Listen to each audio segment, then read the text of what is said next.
Other video. So we got some updates in regards to the WNBA season potentially being over, man. As we know, they're currently negotiating the CBA agreement, and it looked like time may be running out for these players and a lot of these owners, man, with getting this season started on time. Now, I know a lot of us here on the channel. There are only 3 months left before the WNBA season is supposed to start. Right now, training camps, free agency, and the draft should all be happening. Instead, the league is heading On, and I will be back with more content. Till next time, man, shake the haters off. I'm out. Worrying is that over 100 players are stuck in limbo. They can't negotiate contracts or plan their futures, because the league and the players' union are deadlocked over revenue sharing, and neither side is willing to compromise.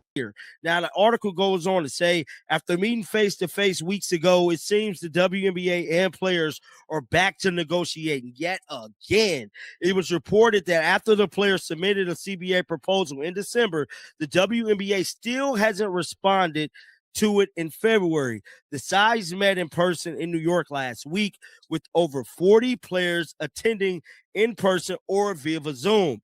At the meeting, the league still did not have a response ready for them, but submitted. Back in December, the players submitted their CBA proposal.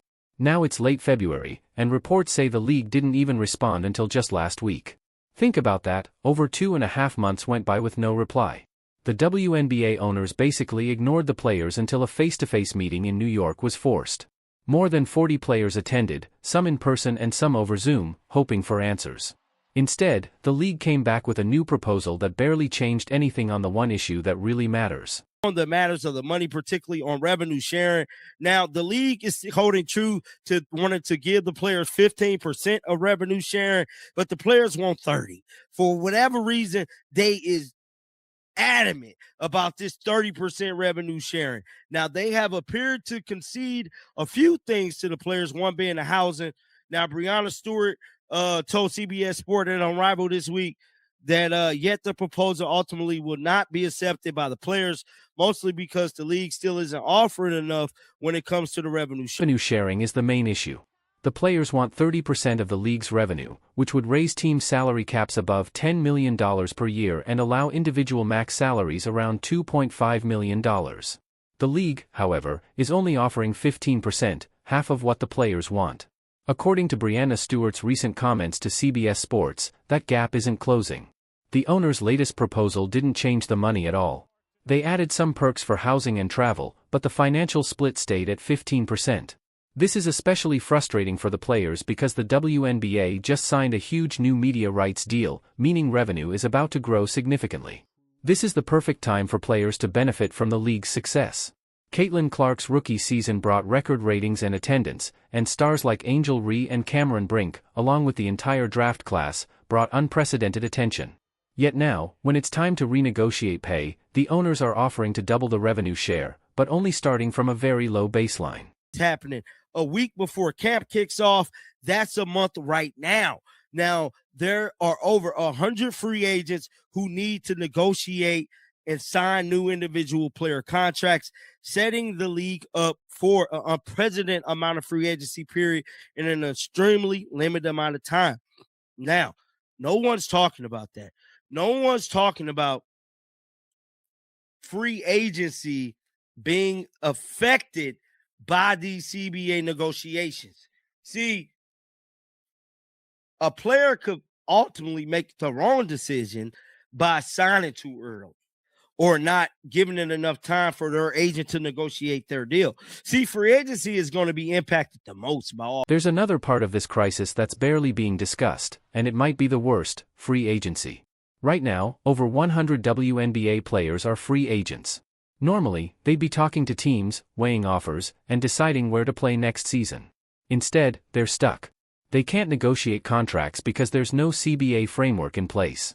Team salary caps haven't been set, and max contract amounts aren't established. This means even if a deal is reached tomorrow, free agency will be compressed into a chaotic, rushed period the league has never seen.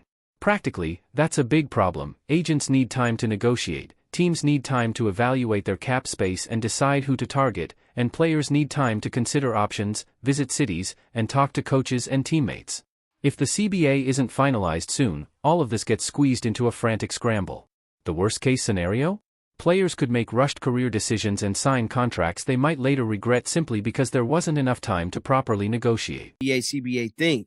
See, I don't know, but I'm very interested to see how all of this plays out in the next coming weeks, because I stated to y'all back in probably October, November, if they do not get a deal done by March, you can pretty much count the season already 30 days delayed. 30 days. Season ain't starting until June. They don't get a deal done until April. Season ain't starting until July, August. Now we do got USA basketball coming up in September. That could be affected too. So it looked like the WNBA season, let's say they get a deal done, we can have basketball rolling over all the way until December, January, maybe even February. Could this be a ripple effect to affect everything? Because next year all season is going to have to be shorter to fix it. March is the real deadline. If a deal isn't reached by early March, the season can't start on time. Training camps usually begin 2 to 3 weeks before the opener, and the draft happens about a week before camps. That leaves roughly a month for preparation, but we're already in late February, so the timeline doesn't work. If a deal slips into April, the season could be pushed to June or July, which would extend WNBA games into the fall, maybe even November or December. But USA Basketball has international competitions in September, so what happens then? Do players skip international duty to finish the WNBA season?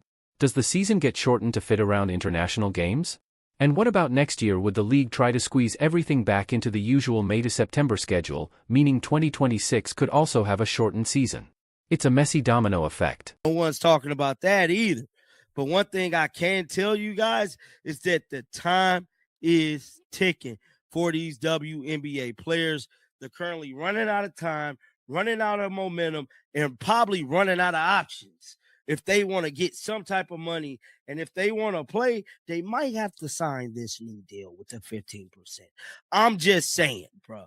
Think about the fans. Get down in the comment section. Let me know y'all thoughts. Fans are getting forgotten in all of this. People who bought season tickets to see Caitlin Clark with the Indiana Fever, families who planned their summers around games, and broadcasters who sold ads based on the schedule, all of them are stuck in limbo. The longer this drags out, the more it hurts the momentum the WNBA built in 2024, which was its best year ever with record attendance, ratings, and media attention. This year was supposed to build on that success, but now a season might not even happen. At the heart of the standoff, both sides are playing chicken. The players know their leverage is at an all-time high because the league just grew so much, thanks to stars like Caitlin Clark, Angel Reese, and AJ Wilson. They think, if not now, when will we ever have this much power? The owners, on the other hand, are thinking long-term, expansion teams, new arenas, and financial stability. They worry that giving players 30% of revenue now could limit the league's ability to grow. They also look at the NBA, where players get 50% of revenue, and say, WNBA revenue isn't that high yet, so why should the split be similar? That's a valid business concern, but the players care about fair pay now, not the owners' long-term plans. The players didn't have to opt out of the previous CBA, they could have renewed it and kept playing, but they chose to force this negotiation because they saw their moment to demand better pay. Now, they're finding that leverage only works if the other side negotiates in good faith. The owner's strategy seems to be to wait them out, hoping the players will cave under pressure. But what if they don't? Many players, like Breanna Stewart, AJ Wilson, and Jewel Lloyd, could earn more overseas. They don't need the WNBA as much as the league needs them. If star players decided to sit out and play abroad until serious negotiations happen, it could devastate the league. All the momentum from last season would vanish, new fans would move on, and the media rights deal meant to boost revenue could lose its value. It's a high-stakes showdown where both sides are betting big, but the fans and the league itself might be the ones who pay the heaviest price. The WNBA's financial showdown is about more than just numbers, it's about power, leverage, and momentum. The new media deal and potential revenue growth are based on actually having games, but if the season is delayed or cancelled, those projections could collapse. Not every player can afford to sit out a season or has the option to play overseas. The stars have leverage, but role players rely on their WNBA paychecks. The owners know this and are counting on the pressure these players might feel to force the union into a deal just to get back on the court. That's why free agency is so critical. Over 100 free agents represent a large portion of the league. If they start feeling desperate or worry about losing a year, owners could use that pressure to their advantage. The union needs everyone to stay unified, trusting that holding out for 30% revenue share is worth the risk, but every day without a deal makes that unity harder to maintain. Right now, there are 3 possible outcomes. Option 1, the players cave and accept a deal close to the league's offer, maybe 18 to 20% instead of 30%.